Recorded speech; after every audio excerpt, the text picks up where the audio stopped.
Hello friends, कैसे हैं आप सभी लोग। पिछली वीडियो में हमने 6th क्लास का साइंस का 3rd चैप्टर कंप्लीट किया था, उसकी थ्योरी पढ़ी थी। आज हम उसके एक्सरसाइज के क्वेश्चन करते हैं। चलिए देखते हैं हमारा first question. Classify the following fibres as natural और सिंथेटिक। जो इन्होंने ये कुछ फाइबर्स दिए हुए हैं, इनको हमें क्लासीफाई करना है, इनमें से कौन सा नेचुरल है और कौन सा सिंथेटिक है। तो नायलॉन क्या है, सिंथेटिक है। वूल एक नेचुरल है, नेचुरल फाइबर है। कॉटन भी एक नेचुरल फाइबर है। सिल्क भी नेचुरल फाइबर है। पॉलिस्टर एक सिंथेटिक फाइबर है। और जूट एक नेचुरल फाइबर है। तो आई होप समझ में आ गया होगा आपको। सेकंड क्वेश्चन है, state whether the following statement are true और फॉल्स। बताइए कि इनमें से कौन सी स्टेटमेंट सही है और कौन सी गलत है। तो हमारी फर्स्ट स्टेटमेंट है, yarn is made from fibres. जो धागा होता है वो रेशों से मिलकर बनता है। तो ये बिल्कुल करेक्ट है, ये ट्रू है। नेक्स्ट है, spinning is a process of making fibres. Spinning is a process of making fibres. ये बोल रहा है कि जो स्पिनिंग प्रोसेस है उससे वो एक प्रक्रिया है जिसके द्वारा फाइबर बनाया जाता है। तो ये गलत हो जाएगा, क्योंकि स्पिनिंग के द्वारा यार्न बनाया जाता है, धागा बनाया जाता है, फाइबर नहीं बनाया जाता। Jute is outer covering of coconut. जो जूट है वो कोकोनट की बाहर की कवरिंग होती है। ये भी गलत हो जाएगा, क्योंकि जूट का अपना एक अलग से पौधा होता है, उसके स्टेम से जूट को निकाला जाता है। तो अब डी ऑप्शन पे आते हैं। The process of removing seed from cotton is called ginning. जो कपास का जो पौधा होता है उससे उसके जो बीज होते हैं उनसे कपास को अलग करना गिनिंग कहलाता है। तो ये बिल्कुल करेक्ट है। नेक्स्ट है, weaving of yarn makes a piece of fabric. ये कह रहा है कि धागों को सील कर एक फैब्रिक, एक कोई कपड़ा बनाया जाता है, उस कपड़े का टुकड़ा बनाया जाता है। तो ये बिल्कुल करेक्ट है।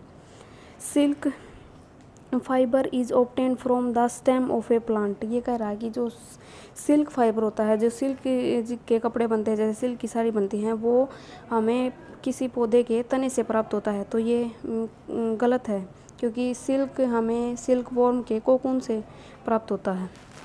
नेक्स्ट है, polyester is a natural fibre. Polyester is a natural fibre. Polyester एक प्राकृतिक फाइबर है, ये गलत है।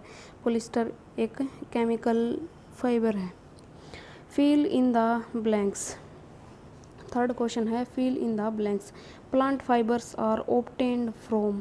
तो प्लांट फाइबर हमें कौन से पौधे से मिलते हैं, ये जूट और कॉटन। तो इसमें एक में जूट आएगा, एक में कॉटन आएगा।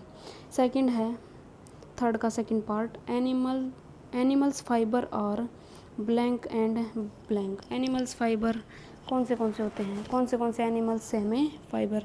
तो इस यहाँ पे गोट आ सकता है, शिप आ सकता है, और भी जैसे याक आ सकता है, रैबिट आ सकता है, और भी आ सकते हैं ऐसे ही। तो हमारा फोर्थ क्वेश्चन है, from which part of the plant cotton and jute are obtained. तो जो कॉटन का और जूट का जो पेड़ होता है उसके कौन से पार्ट से हमें फाइबर प्राप्त होता है। तो कॉटन का प्लांट होता है, उसके सीड से हमें कॉटन प्राप्त होता है, और जो जूट का पौधा होता है उसके स्टेम से जूट प्राप्त होता है। Name 2 item that are made from coconut fibre. Coconut का जो फाइबर होता है उससे 2 आइटम्स कौन से बनाए जाते हैं। तो एक तो उससे बैग्स बनाए जाते हैं, और दूसरा उससे रोप, जो रस्सियाँ हैं वो बनाई जाती हैं। 6th क्वेश्चन है, explain the process of making yarn from fibre.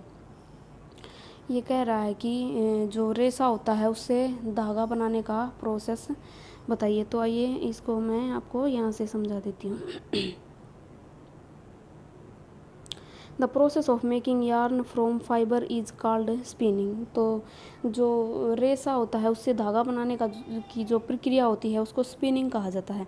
In this process fibres from A mass of cotton were drawn out and twisted.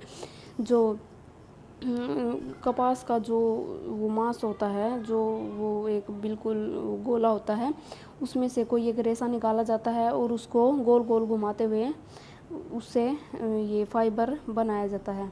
This this bring the fibre together to form a yarn. और ऐसे fibre, कई सारे छोटे छोटे पतले पतले fibre इकट्ठा होकर एक धागे का निर्माण करते हैं।